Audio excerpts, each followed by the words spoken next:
Holy fucking shit. I just saw this guy.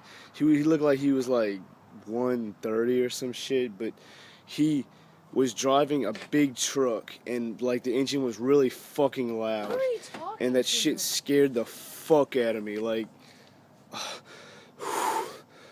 oh shit.